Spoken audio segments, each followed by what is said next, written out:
just whatever awareness touches next. If it's a thought in your mind, you can just make space for that thought. And at the same time, really like, wow, what's that? Is it a picture in your mind? Is it words?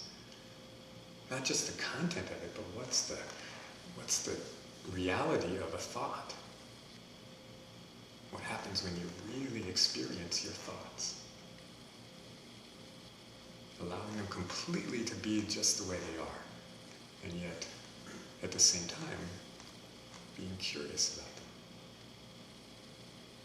Same thing with any feelings or desires or distractions or hopes or doubts or worries or dreams or wishes. It's just whatever pops into your experience next. A sensation, something you see, or just the inside of your eyelids. It's like every single experience that you have is an opportunity to love. Is to experience this simple flow of acceptance and space, combined with this attention, this willing awareness.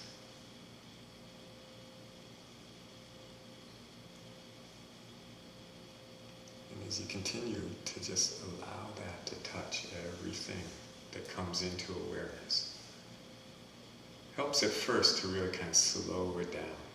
Really just pick one thing, just one sensation in your body. Just, what's that? Really take it in, like really feel that part of your body.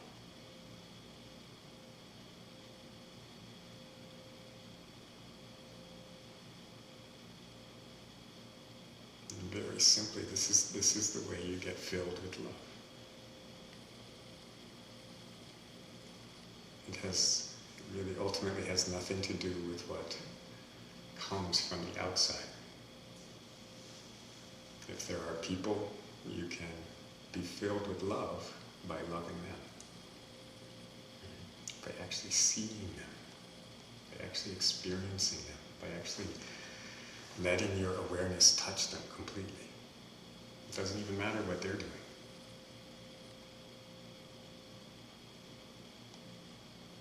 They could be, emptying your bank account and walking out the door.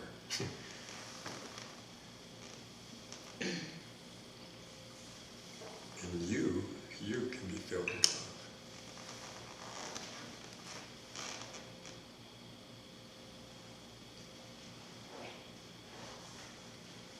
It's all a question of your willingness, your actual capacity that you always have to just simply give it.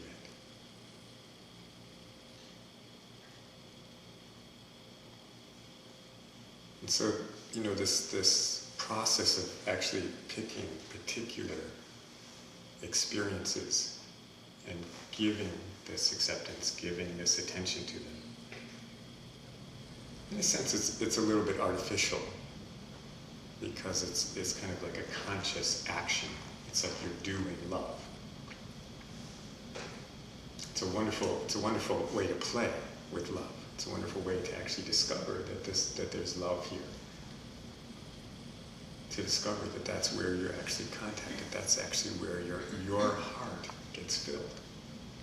It's when you give it away. It's a total paradox. When you try to get it, you just feel emptier and emptier. You think that stuff that it's the stuff that really satisfies. Is that space and awareness. And yet the way to experience more of it is this giving it away. But as I said, it's kind of artificial. It's like a little trick, because it's, in a sense, it's getting you to do what you actually are. Because this question of what is love cuts a lot deeper, actually. It's not actually just something you experience. The flow of acceptance, the flow of attention or awareness is what you are.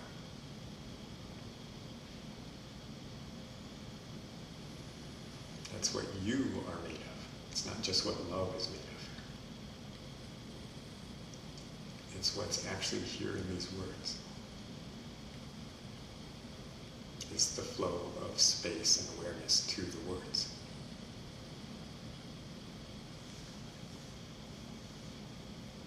There isn't something else. Here is just this love.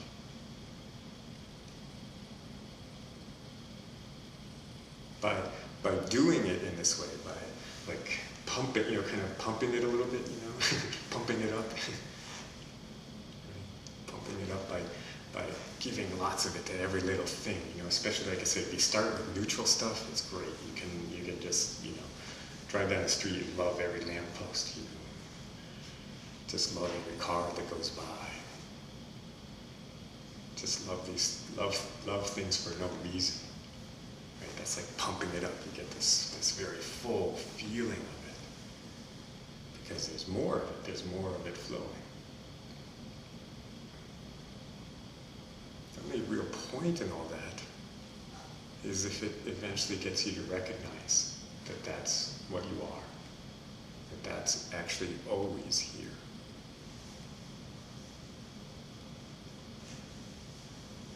The only thing ever really that we ever manage to do is in a sense limit it. Remember like I said, all the wrappings, all the shaping, all the conditions that we put on love. Right? The most that we ever accomplish is to make it very narrow, very limited. And it just turns out there's no limit to how limited our experience of love can become. There's no limit to how narrow it can become. So that even in an experience that seems the exact opposite, like an experience of judgment, rejection, dislike, hatred, right? Where oh God, I hate that. Oh, I can't stand it when that happens. Right? That isn't. But where's the love? It doesn't look like love. It's all this like. But with this again stripped down definition of love, the place you find love when there's judgment is that in that moment you're loving the judgment. Right? You're definitely not loving the object of your judgment. You're not loving the thing that you hate, right? That's the point of this shaping or limiting of the love, is so that it won't go there. But what you are loving is the judgment. Just check the next time you really, really, really, really dislike something, right? Really have a problem. It's like, oh God, I hate that. Just notice if in that moment you also have a problem with judging it. Or are you giving space to your judgments? And probably paying attention to them. That's what I think. I should pay attention to that. Right? That's what I think about it. So that what happens when there is this apparent,